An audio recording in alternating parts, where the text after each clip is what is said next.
La passion de Yang Kuei-fei, favorite impériale, d'après les anciens textes des dynasties chinoises, par G. Soulier de Morand.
Chapitre 7. La pure haleine du vent d'Est a caressé les paravents. Sur les eaux, sur les arbres, partout éclate la splendeur du printemps. Un soleil blanc illumine les herbes vertes, les fleurs tombées qui se dispersent et s'envolent, et les nuages solitaires qui s'attardent sur la montagne déserte. Maintenant, les oiseaux sont perchés pour la nuit. Heureux sont-ils. Ils ont chacun leur compagnon. Mais moi, je vis seul et sans personne à qui me confier. Alors, devant les sombres rochers sur lesquels donne la lune, je prolongerai mon ivresse afin de mieux chanter la douceur des parfums de la saison. Li Pao.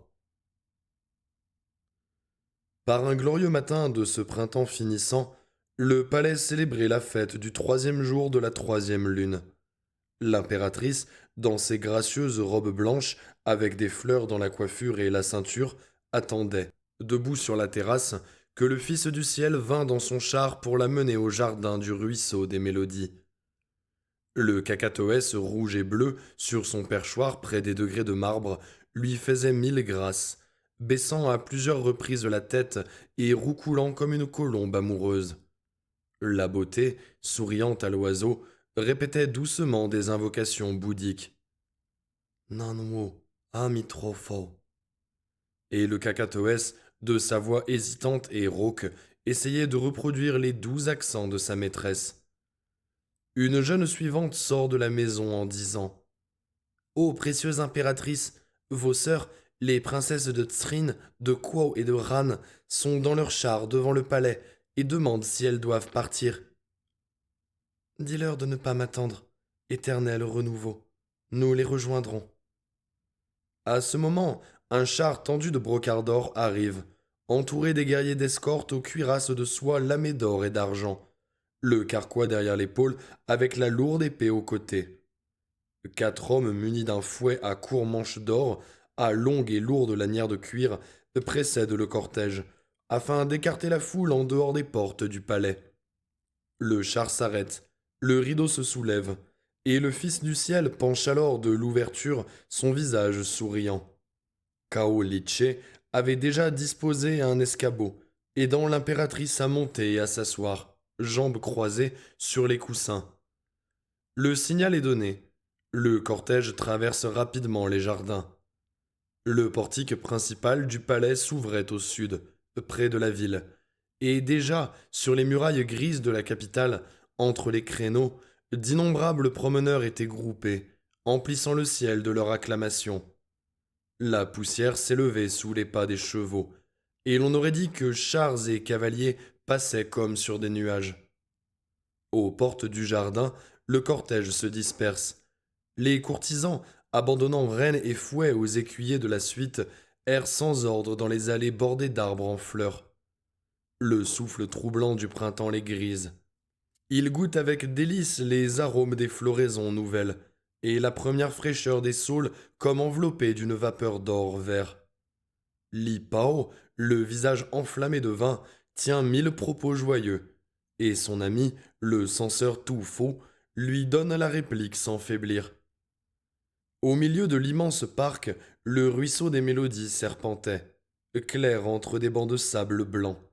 Sur une rive, des bosquets de bambous abritaient un tapis de mousse.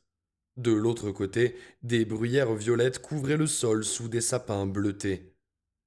L'eau, s'écoulant paresseusement vers le nord, rencontrait bientôt la rive ouée sur laquelle, entre les arbres du jardin, on voyait passer lentement les jonques aux voiles étroites et hautes.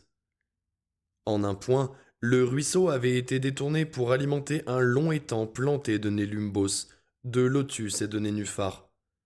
À l'une des extrémités, une tour mirait dans l'eau calme ses 7 étages de briques vernissées, à l'entrée d'un groupe de bâtiments couverts de tuiles jaunes. C'était là, dans ce monastère de la faveur compatissante, Tsrengen, que 100 ans auparavant, le célèbre pèlerin Xuanzang, revenant de l'Inde, avait expliqué chaque jour un chapitre des livres saints rapportés par lui du pays où le dieu faux avait prêché la religion. Cependant, les heureux promeneurs suivaient le caprice imprévu des allées. Au bord d'une étroite prairie, une chaumière achevait de s'écrouler, laissée là par un artifice des jardiniers. Sous le toit, percé de toutes parts, une table poussiéreuse portait encore quelques coupes de poterie. Le souverain s'arrête, entouré de bracelets de jade et des 3 gracieuses princesses, pour admirer le charmant spectacle. Alors, Tofu s'avance en balançant la main et déclame. Au bord de l'allée moussue qui descend jusqu'au bambou du fleuve, la chaumière s'effondre parmi les fleurs de la prairie. Voici bien des saisons qu'il n'était revenu. Il arrive, et soudain s'épanouissent toutes les fleurs du printemps.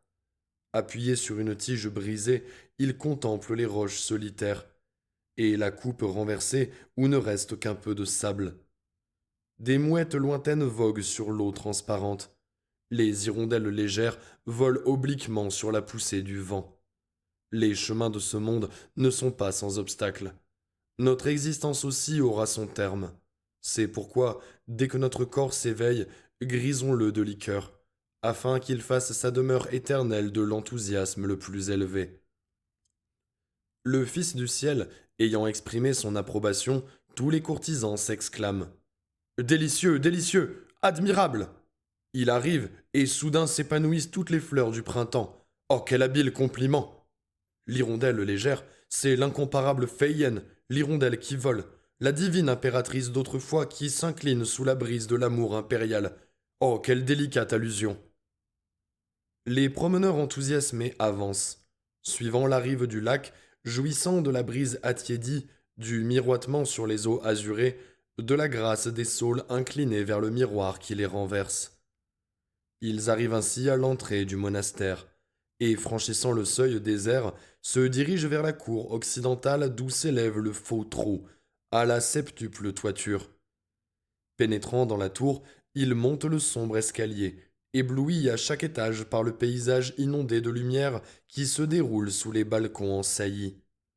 Ils atteignent enfin la grande salle du sommet.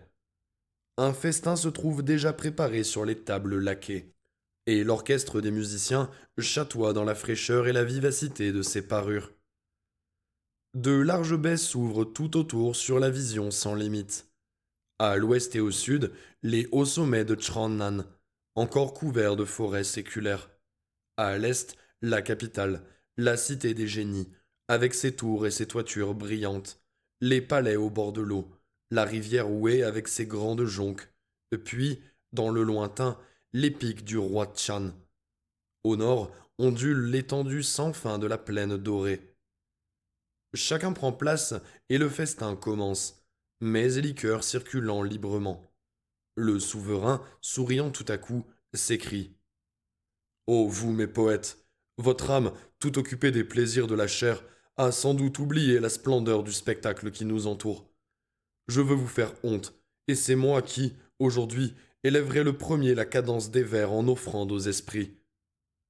Chacun se récrie, mais le Fils du ciel lève déjà sa main pâle, et l'on se tait, écoutant le rythme de l'orchestre. Il chante. Ce paysage si calme est bien celui de la troisième lune. Du haut de la tour, mes yeux se tournent de tous côtés, et mes regards atteignent jusqu'aux régions situées à des milliers de lits. Ô montagnes, ô vallées, vous luttez de splendeur.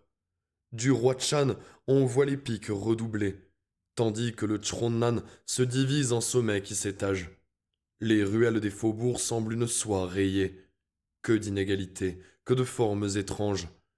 Une atmosphère admirable emplit toute la vallée, et passe lentement dans le pavillon tendu de soie. Près de nous, les aigles, un à un, lancent leurs cris stridents, pendant qu'en bas, sur les arbres roses, les oiseaux se posent par couples. Sur le lac Traeyé descendent les hérons roux.